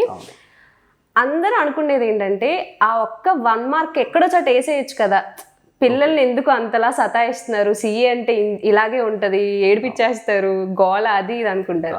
కానీ వాళ్ళందరికీ ఆ ఒక్క 1 మార్క్ వాల్యూ ఏంటి, సిఏ అవ్వడానికి ఆ 1 మార్క్ కూడా చాలా రీజన్స్ చాలా వైపు నుంచి వస్తున్నాయి. So value of that 1 mark అంటే ఏం చెప్తారు? సో 1 మార్క్ అనేది చాలా ఇంపార్టెంట్. ఆ 1 మార్క్ అనేది ఇంపార్టెంట్. ఇక్కడ యాక్చువల్గా మన ఎడ్యుకేషన్ సిస్టంలో ఫర్ ఎగ్జాంపుల్ ఇప్పుడు 10th క్లాస్ ఎగ్జామ్ రాస్తారు. 10th క్లాస్ పేపర్స్ వాల్యుయేషన్ చేసినప్పుడు కాస్త లిబరల్గా ఒకవేళ 5 మార్క్స్ క్వశ్చన్ అయితే స్టూడెంట్కి ఒకవేళ 3 మార్క్స్ వస్తే కొన్నిసార్లు కొంతమంది 4 మార్క్స్ వేయచ్చు లేదా 5 మార్క్స్ వేసేయచ్చు. యాక్చువల్గా స్టూడెంట్ 10th క్లాస్లో ఫెయిల్ అవ్వడం అంటే ఇంకా అది చదవకపోతేనే ఫెయిల్ అవుతారు. అది చదివిన వాళ్ళందరూ 10th పాస్ అయిపోతారు. సేమ్ ఇంటర్మీడియట్ కూడా అంతే. దానివల్ల ఏమైందంటే ఒక టైప్ ఆఫ్ లీనియన్స్, అంటే ఇది ఆటోమేటిక్గా అయిపోతుందిలే, ఇంటర్లో ఎవరు ఫెయిల్ అవుతారు అని ఒక రిలాక్సింగ్ మోడ్లో జనరల్గా ఉంటారు. సిఏకి వచ్చిన తర్వాత వాళ్ళు అడుగుతారు యాక్చువల్గా ఈ ప్రాబ్లంకి 5 మార్క్స్ అన్నప్పుడు ఈ ప్రాబ్లం ఈ స్టెప్కి 2 మార్క్స్, సెకండ్ స్టెప్కి 2 మార్క్స్, ఫైనల్ స్టెప్కి 1 మార్క్, ఇది 5 మార్క్స్. నువ్వు ఫస్ట్ స్టెప్ రాసావు 2 మార్క్స్ వేసా, నువ్వు సెకండ్ స్టెప్ రాసావు 2 మార్క్స్ వేసా, ఫైనల్ స్టెప్ నువ్వు రాయలేదు లేదా రాసినది రాంగ్, అందుకు నేను 1 మార్క్ వేయను. అంటే అక్కడ నేను ఈ 1 మార్క్ వేస్తే స్టూడెంట్ని పాస్ చేస్తాను అనేది ఉండదు. కంప్లీట్గా అది 5 మార్క్స్లో నువ్వు రాసిన 4 మార్క్స్కి ఎంత కరెక్ట్ అయితే ఆన్సర్ రాసావో అంతవరకు నీకు 4 మార్క్స్ వస్తాయి. ఆ లాస్ట్ 1 మార్క్ ఒకవేళ నువ్వు మిస్టేక్ చేస్తే దానికి మార్క్స్ వేయరు. అంటే వేసేద్దాంలే, వేసి స్టూడెంట్ని పాస్ చేద్దాంలే అనే ఆలోచన ఏ వాల్యూ వరకు ఉండదు. సో వాళ్ళు డెఫినెట్గా నువ్వు ఎంత రాస్తే అన్ని మార్క్సే వేస్తారు. ఇప్పుడు ఇవన్నీ కలిపితే ఒకవేళ నీది 199 మార్క్స్ దగ్గరికి వచ్చి ఆగింది అనుకో, అంటే ఆ కరెక్షన్ చేసే వాళ్ళకి జాలేదా సార్? అయ్యో పాపం స్టూడెంట్. అవన్నీ ఇంటర్నల్ రూల్స్, వాళ్ళు క్లియర్ గా చెప్తారు. ఇన్ని ఈ స్టెప్ రాస్తే ఇన్ని మార్క్స్ వేయండి, లేదా ఈ ప్రొవిజన్ రాస్తే ఇన్ని మార్క్స్ వేయండి అని వాళ్ళకి ఉంటాయి. ఎందుకంటే వాల్యుయేషన్ ఒకరు చేసిన అది ఫైనల్ కాదు, దాని తర్వాత సెకండ్ పర్సన్ చేస్తాడు. సెకండ్ పర్సన్ చేసిన తర్వాత అదేంటి ఇక్కడ రాయకపోయినా నువ్వు ఎందుకు 1 మార్క్ వేసావని ఆ పర్సన్ క్వశ్చన్ చేస్తాడు. సో అందుకే ఈ ప్రాసెస్ ఉంటుంది కాబట్టి ఎవరు కూడా ఎంతవరకు స్టూడెంట్ రాస్తే అంతవరకు మార్క్స్ వేస్తారు. అందుకు మనం చేయాల్సింది ఏంటంటే ప్రతి స్టెప్ని జాగ్రత్తగా ఎగ్జామ్లో ప్రజెంట్ చేయాలి. అది థియరీ పేపర్స్ అయినా ప్రాక్టికల్ పేపర్స్ అయినా జాగ్రత్తగా రాయాలి. సో మనము ఈవెన్ 199 వస్తే ఏమవుతుంది సార్ అంటే 199 వస్తే ఫౌండేషన్లో ఫెయిల్ అయినట్టే. ఒకవేళ 300 రావాల్సింది 299 దగ్గర ఆగిపోతే సిఏ ఇంటర్ కూడా ఫెయిల్ అయినట్టే. సో ఆ 1 మార్క్ వాల్యూ కంపల్సరీ ఎప్పుడైనా ఇంపార్టెంట్. కానీ స్టూడెంట్కి ఏం చెప్తామంటే ఇప్పుడు నువ్వు 300కి ఎందుకు టార్గెట్ పెట్టుకోవాలి? సిఏ ఇంటర్ పాస్ అవ్వాలి అంటే నాకు 300 వస్తే చాలు అని నువ్వు ఎందుకు అనుకోవాలి? నీకు టోటల్ 600 మార్క్స్లో నీ టార్గెట్ 500 లేదా 480 80% 90% పెట్టుకోవాలి. సో దానికి స్టూడెంట్స్కి నేనేం చెప్తానంటే ఫర్ ఎగ్జాంపుల్ ఇప్పుడు గ్రూప్ 1 గ్రూప్ 2 2 గ్రూప్స్ ఉన్నాయి సిఏ ఇంటర్లో, ఫైనల్లో కూడా అనుకో. గ్రూప్ 1లో ఒక పేపర్ని నువ్వు ఎందుకు సెలెక్ట్ చేసుకోకూడదు అంటే ఈ పేపర్లో నాకు 90 మార్క్స్ రావాలి అని ఎందుకు సెలెక్ట్ చేసుకోకూడదు? నువ్వు స్టార్టింగ్ నుంచి ఎందుకు ప్రిపేర్ అవ్వకూడదు? జాగ్రత్తగా. సెకండ్ గ్రూప్లో కూడా ఒక పేపర్ని సెలెక్ట్ చేసుకోవచ్చు కదా. గ్రూప్ 1లో ఒక పేపర్, గ్రూప్ 2లో ఒక పేపర్, ఈ 2 పేపర్స్లో నువ్వు 90 మార్క్స్ టార్గెట్ పెట్టుకుంటే ఆ లెవెల్లో నువ్వు ప్రిపేర్ అయితే ఇప్పుడు రిమైనింగ్ పేపర్స్లో ఒకవేళ నీకు 50 కానీ లేదా ఈవెన్ కొన్నిసార్లు 45 కానీ అలా వచ్చినా ఈ 2 పేపర్స్లో వచ్చిన 90 మార్క్స్ లేదా 80 మార్క్స్ వల్ల నీ టోటల్ స్కోర్ 300 కాదు, అది 380 400 450 కూడా అవుద్ది. సో అందుకు ఎప్పుడు కూడా మన టార్గెట్స్ కొంచెం పెద్దగా ఉండాలి. అంటే 600 మార్క్స్ ఎగ్జామ్ రాస్తున్నప్పుడు టార్గెట్ నాది 550 ఉండాలి లేదా 500 ఉండాలి అని ఆ టార్గెట్తో మనం చదివినప్పుడు ఈ ప్రాబ్లం అసలు రాదు. అంటే 1 మార్కుతో పోయే కాన్సెప్ట్ అసలు ఆ ప్రాబ్లం రాదు. నాకు 200 వస్తే చాలు అని అనుకున్నప్పుడు అప్పుడు ఏమవుతుంది, నువ్వు 200కే టార్గెట్ పెట్టుకొని చదివావు. అంటే ఎఫర్ట్స్ అంత ఎక్కువ ఎఫర్ట్స్ పెట్టలే, నేను ఇది చాలు అని అనుకున్నావు. దీనివల్ల వచ్చే ప్రాబ్లం ఏంటంటే ఈ 1 మార్క్ ప్రాబ్లం. అందుకు లార్జ్ టార్గెట్స్ అంటే వెరీ బిగ్ టార్గెట్, నాకు 550 రావాలి లేదా ఫౌండేషన్లో నాకు 400కి 350 రావాలి అని అనుకున్నప్పుడు నువ్వు 350 అనుకుంటే యాక్చువల్లీ అది 349 రావచ్చు లేదా 345 రావచ్చు, ఇలా జరుగుతుంది. యాక్చువల్ ఒక ఇన్సిడెంట్ నేను చెప్పాను. లాస్ట్ బ్యాచ్లో ఒక స్టూడెంట్, నేను క్లాస్లో అందరికీ చెప్పాను, యాక్చువల్గా కోవిడ్కి ముందు జరిగిన సిఏ ఫౌండేషన్ ఎగ్జామ్స్లో టాప్ మార్క్ ఎంత అంటే అవుట్ ఆఫ్ 400 349 మనది టాప్ మార్క్. మీరు ఎవరైనా 349 క్రాస్ చేసి 350 ఒక్క మార్క్ ఎక్కువ వచ్చినా మీకు నేను సిఏ ఇంటర్ కంప్లీట్గా ఫ్రీగా ఇస్తానని ఫీజు లేకుండా అని చెప్పాను. అండ్ స్టూడెంట్స్ కొంతమంది ట్రై చేశారు ఒక్క మార్క్ అయినా ఎక్స్ట్రా కొట్టాలని. అండ్ అది ఎలా అంటే నేను చెప్పాను ఎవ్రీ డే మీరు మైండ్లో అనుకోవాలి. సో అంటే నా టార్గెట్ 350 అని మార్నింగ్ కానీ లేదా నైట్ పడుకునేటప్పుడు ఎప్పుడో ఒకసారి 350 అని అనుకున్నప్పుడు అది మైండ్లో ఫిక్స్ అవుతుంది. అండ్ స్టూడెంట్ తేజస్విని అని ఏం చేసిందంటే ట్రై చేసింది, కానీ యాక్చువల్గా స్టూడెంట్ 350 రావాలి, కానీ ఎగ్జాక్ట్గా 348 వచ్చాయి, అయ్యో 1 మార్క్. ఓకే. సో అంటే ట్రై చేస్తే ఇప్పుడు 350 అని టార్గెట్ పెట్టుకుంది కాబట్టి 348 అలా వచ్చింది. లేదు నాకు 200 అని అనుకుంటే మనం అంత ఎఫర్ట్స్ పెట్టకపోతే అది 199 లేదా 195 దగ్గర వచ్చి ఆగిపోవచ్చు. అందుకు ఏదైనా మనము ఎంత ఎఫర్ట్స్ పెడుతున్నాం అనే దాన్ని బట్టి ఉంటుంది, మన టార్గెట్ ఏంటి అనే దాన్ని బట్టి ఉంటుంది. సార్ మీ రైట్ హ్యాండ్ మీద ఉన్న టాటూ గురించి స్టోరీ ఉందని విన్నాను నేను. ఆ స్టోరీ ఏంటంటారు? దానికి స్టోరీ ఏమీ లేదు. అందరూ ఏదో రూమర్స్ ఏదో అనుకుంటారు, కానీ అసలు దాని స్టోరీ ఏమీ లేదు. అది ఎప్పుడు గోవాకి వెళ్ళినప్పుడు ఆ రోడ్డు మీద నడుచుకుంటూ వెళ్తుంటే టాటూ వాళ్ళు వేసే వాళ్ళందరూ అక్కడ కూర్చొని టాటూ అందరికి వేస్తున్నారు. ఓకే. సో ఒకసారి ట్రై చేద్దాంలే అని వెళ్తే కొన్ని డిజైన్స్ చూపించారు. ఆ డిజైన్స్ చూసి ఏది బాగుందో చూసి టాటూ వేయమని చెప్పాను, అంతే. అంతేగాని వేరే ఏ స్టోరీ లేదు. అంటే ఇప్పుడు ఎస్ అంటే ఒక ఎస్ అంటే మాకు తెలుసు సార్, సంపత్ సార్ అని చెప్పి మా అందరికి ఫుల్ క్లారిటీ ఉంది. ఇంకొక ఎస్ అంటే ఏంటి, నేమ్ ఏంటి? ఎస్ అంటే శైలజ, మా వైఫ్ నేమ్.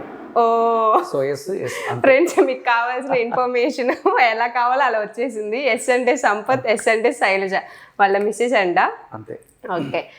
నెక్స్ట్ ఏంటంటే సార్, ఇప్పుడు యాక్చువల్గా సిఏ కంప్లీట్ అయిపోయిన తర్వాత జాబ్స్కి వెళ్ళొచ్చు, అంటే ల్యాక్స్లో ప్యాకేజ్ వచ్చేసిద్ది అంటారు. జాబ్స్కి వెళ్ళొచ్చు, లేకపోతే ఓన్గా ప్రాక్టీస్ పెట్టుకోవచ్చు. అంటే ఆ రెండు కాదని మీరు ఎందుకు టీచింగ్ ఫీల్డ్లోకి వచ్చారు? అంటే అదే మీకు డ్రీమ్, విజన్, మిషన్ ఇలాంటివి ఏమైనా ఉందా మీకు? సో అలాంటివి ఏం లేదు. యాక్చువల్గా నేను చెప్పా కదా, డిగ్రీకి అక్కడ కాలేజ్లో సో అందులో జూనియర్స్కి అప్పుడప్పుడు అకౌంట్స్ లేదా నెక్స్ట్ వాళ్ళకి ఏదైనా కాస్ట్ అకౌంటింగ్ అలాంటివి ఒక సబ్జెక్ట్ డౌట్స్ ఉన్నప్పుడు ఒక 1 అవర్ క్లాసులో ఫ్యాకల్టీ రాని టైంలో లేదా నెక్స్ట్ ఎప్పుడైనా సండే కానీ చెప్తూ ఉండేవాడు. ఓ అప్పట్లోనే టీచింగ్ స్టార్ట్ చేశారు. డిగ్రీలో ఉన్నప్పుడు అప్పుడప్పుడు చెప్తూ ఉండేవాడు.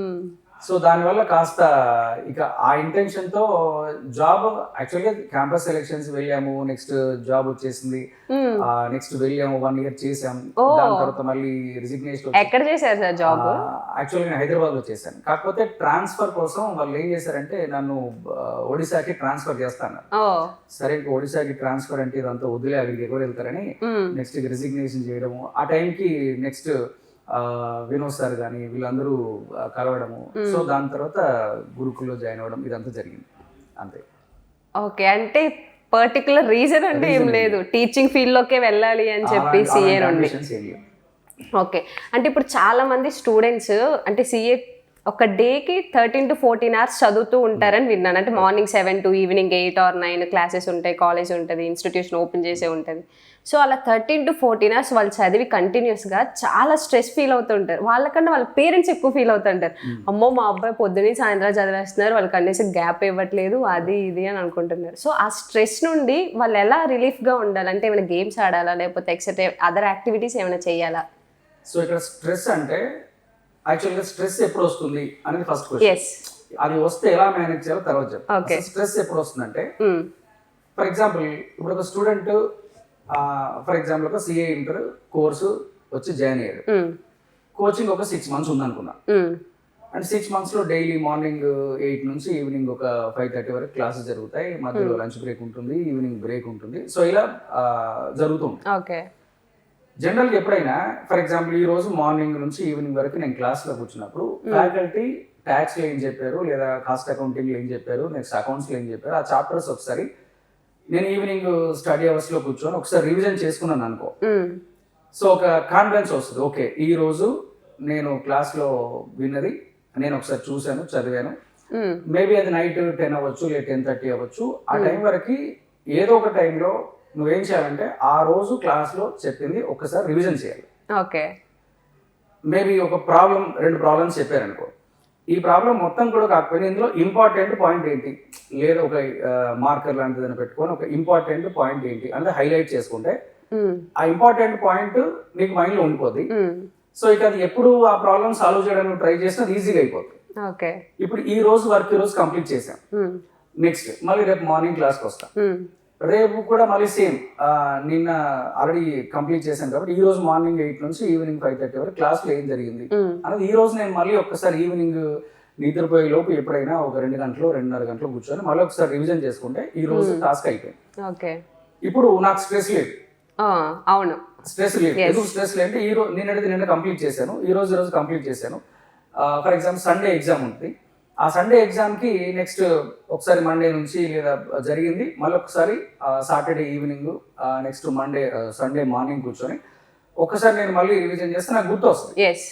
నేను ఫస్ట్ స్ట్రెస్ ఫీల్ అవ్వట్లేదు, ఎందుకంటే ఏ రోజు వర్క్ ఆ రోజు చేశాను కాబట్టి నేను స్ట్రెస్ ఫీల్ అవ్వట్లేదు. నాకు సండే ఎగ్జామ్కి లేదా నెక్స్ట్ మధ్యలో వెడ్నెస్డే ఎగ్జామ్కి నేను ఈజీగా ప్రిపేర్ అవ్వగలను, ఆల్రెడీ రివిజన్ చేశాను, ఎగ్జామ్ రాయగలను. ఇప్పుడు ప్రాబ్లం ఎక్కడ వస్తుంది అంటే, ఫర్ ఎగ్జాంపుల్ స్టూడెంట్ మండే క్లాస్లో విన్నది మండే రివిజన్ చేయలేదు, లేదా ట్యూస్డే క్లాస్లో విన్నది ట్యూస్డే రోజు రివిజన్ చేయలేదు. ఇప్పుడు అది ఎప్పుడు రివిజన్ చేయాలి? మేబీ సాటర్డే రోజో ఫ్రైడే రోజో, మండే నుండి థర్స్డే వరకు చెప్పింది ఫ్రైడే సాటర్డే 2 days కూర్చొని మొత్తం ముందు పెట్టుకొని చదవడానికి ట్రై చేస్తాను. దానివల్ల ఏమవుతుందంటే అది అవ్వకపోవడం వల్ల ఇది అవ్వట్లేదు. సో నెక్స్ట్ నాకు రేపు ఎగ్జామ్ లో మరి ఎలా రాయాలి అంటే ఇంకా ప్రిపరేషన్ ఆపేసి ఇది ఎగ్జామ్ గురించి ఆలోచిస్తూ ఉంటాయి. సో ఇప్పుడు ఇది స్ట్రెస్, అంతే, ఇదే స్ట్రెస్. దీనికి సొల్యూషన్ ఏంటంటే నువ్వు ఏ రోజు వర్క్ చేయాల్సింది ఆ రోజు చేసేయాలి, అంతే. ఇప్పుడు ఆ స్ట్రెస్ ఫీల్ అయినప్పుడు మనం ఏం చేయలేము. ఫస్ట్ ఎగ్జామ్ గురించి నువ్వు ఆలోచిస్తూ ఉంటే ఈ టైం వేస్ట్, ఈ ప్రిపరేషన్ అవ్వదు, టెన్షన్ వస్తూ ఉంటుంది. సో యాక్చువల్ ఇంకో పాయింట్ ఏంటంటే కొంతమంది వీకెండ్ ఎగ్జామ్స్ కూడా సరిగ్గా రాయరు, అది వేరే విషయం అనుకో. అంటే అసలు సండే ఎగ్జామ్ ఉందంటే కొంతమంది కూడా రారు. అంటే మరి రాకపోతే వాళ్ళకి ఎలా, అది ఇంపోజిషన్ రాయడము లేదా ఫైన్ అవన్నీ తర్వాత. బట్ ఏంటంటే వాటన్నిటికీ రెడీగా రెడీ అవుతారు, కొంతమంది అన్నిటికీ రెడీ అవుతారు. సో అడిగినప్పుడు చూసుకుందాంలే, ఏమవుద్ది ఇంపోజిషన్ రాయమంటారు, నేను 2 పేపర్లు రాస్తాను, ఇంకొకరికి ఇచ్చి 2 పేపర్లు రాయమంటే రాస్తాను, ఇచ్చేస్తాను, అంతే. సో ఇలా కొంతమంది రిలాక్స్ అవుతారు. బట్ అది సక్సెస్ కి అదైతే అంటే జనరల్ గా దానివల్ల సక్సెస్ రాదు. అంటే మరి ఆ థాట్ ప్రాసెస్ ఉన్న వాళ్ళు సిఏ ఫీల్డ్ లోకి ఎందుకు వస్తున్నారు? ఉన్న వాళ్ళు ఈ పోస్ట్ పోన్ చేసుకోవాలి అంటే పోస్ట్ పోన్ చేస్తాం వాళ్ళు అవ్వట్లేదు అనే థాట్ ప్రాసెస్ ఉంటే ఆ సిఏ క్వాలిఫికేషన్ కూడా పోస్ట్ పోన్ అవుతుంది. ఇంకా అసలు ఆ సిఏ ఫీల్డ్ లోకి ఎందుకు వస్తున్నారు అంటే వాళ్ళ పేరెంట్స్ ఏమైనా?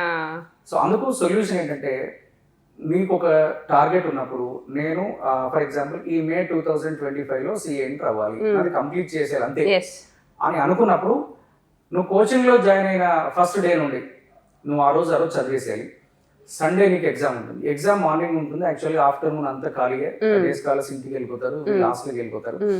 సో నువ్వు ఇంటికి వెళ్ళినప్పుడు కూడా సండే నువ్వు అంటావేమో అంటే సండే నాకు రిలాక్స్ అవ్వాలి, సండే రిలాక్స్ అవ్వాలి, ఫోన్ చేసేసి 2 గంటలు నిద్రపోతే రిలాక్స్ అయ్యి నెక్స్ట్ ఒకసారి ఈవినింగ్ నువ్వు చేయాల్సిందంటే, ఇప్పుడు మండే నుండి సాటర్డే వరకు చదివి ఆ జరిగింది ఏదో చదివేసి సండే ఎగ్జామ్ రాస్తావు. బట్ అంతకు ముందు వారంలో నువ్వు అది చదివావు, దానిపైన ఎగ్జామ్ కూడా రాస్తావు.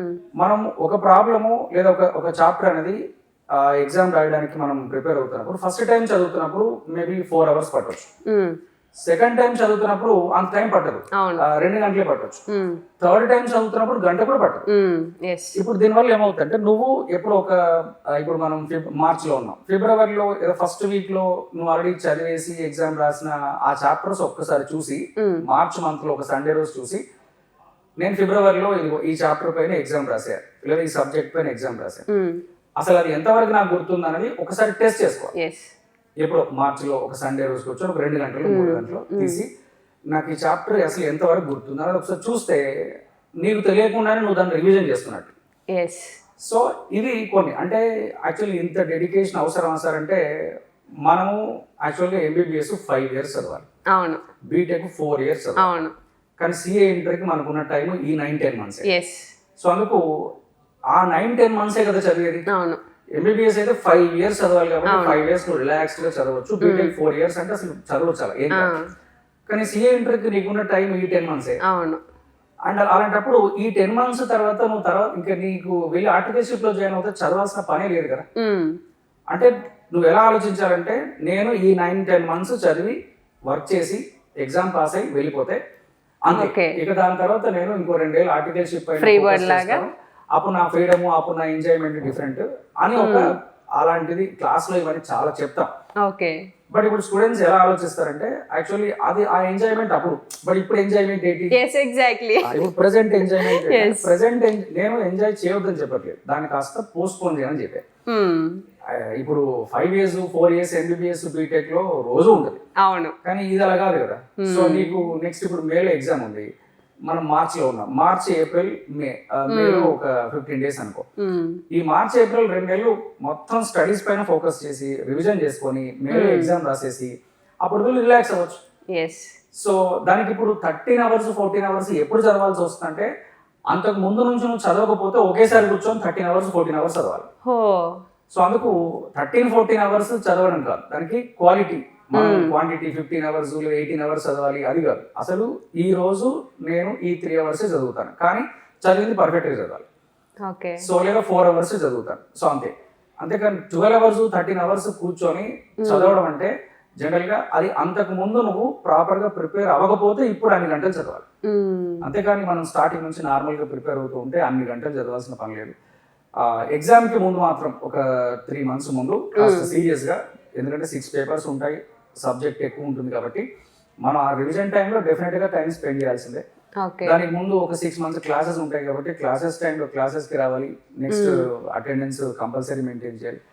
అండ్ ఇంకొక ప్రాబ్లం ఏంటంటే ఇప్పుడు ఫర్ ఎగ్జాంపుల్ ఒక స్టూడెంట్ మండే రోజు క్లాస్కి రాలేదు, ఒక ఫ్యాకల్టీ వచ్చి ఒక కొత్త చాప్టర్ స్టార్ట్ చేశారు, అంతా కొత్తగా లోకం, ఒక కొత్త చాప్టర్ స్టార్ట్ చేశారు. మండే రోజు క్లాస్కి వచ్చి మార్నింగ్ మేబీ అది ఇన్కమ్ ట్యాక్స్ అవ్వచ్చు, జిఎస్టీ అవ్వచ్చు, కాస్టింగ్ అవ్వచ్చు, అకౌంట్స్ కావచ్చు, ఒక చాప్టర్ స్టార్ట్ చేశారు. ఆ చాప్టర్ గురించి ఆ ఫ్యాకల్టీ ఒక 1.5 గంట క్లాస్ తీసుకొని అసలు ఈ లా ఎందుకు వచ్చింది, లేదా ఈ అకౌంట్స్ ఎలా ఎందుకు ప్రిపేర్ చేయాలి, లేదా మనము ఈ ట్యాక్స్ ఎందుకు కట్టాలి, ఎలా క్యాలిక్యులేట్ చేయాలి అని ఒక ఓవరాల్ వ్యూ ఒక 1.5 hour లో ఫ్యాకల్టీ చెప్పేసి ఉంటారు.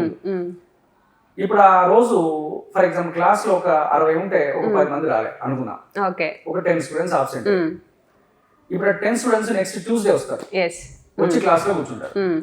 రిమైనింగ్ 50 మంది ఎలా ఉంటారంటే నిన్న క్లాస్ లో వాళ్ళకి తెలుసు కాబట్టి విన్నారు కాబట్టి వాళ్ళు క్వశ్చన్ అడిగితే ఆన్సర్ చెప్పేస్తూ ఉంటారు. ఈ నిన్న రాని వాళ్ళకి 10 మంది అక్కడ కూర్చుంటారు. ఇప్పుడు వీళ్ళకి ఏం అర్థం కావట్లేదు. నిన్న క్లాస్ లో చెప్పిన 1.5 గంట ఇప్పుడు ఈ రోజు మళ్ళీ చెప్పలేం. సో ఏదో 5 minutes నిన్న ఇది డిస్కస్ చేసామని ఫ్యాకల్టీ వచ్చి నిన్నటి కొంచెం 5-10 minutes చెప్పి నెక్స్ట్ మళ్ళీ కంటిన్యూ చేస్తారు. నిన్న 1.5 గంట క్లాసు మిస్ అవ్వడం వల్ల ఈ రోజు నుంచి ఇంకొక 20 గంటల క్లాసు అర్థం కాదు.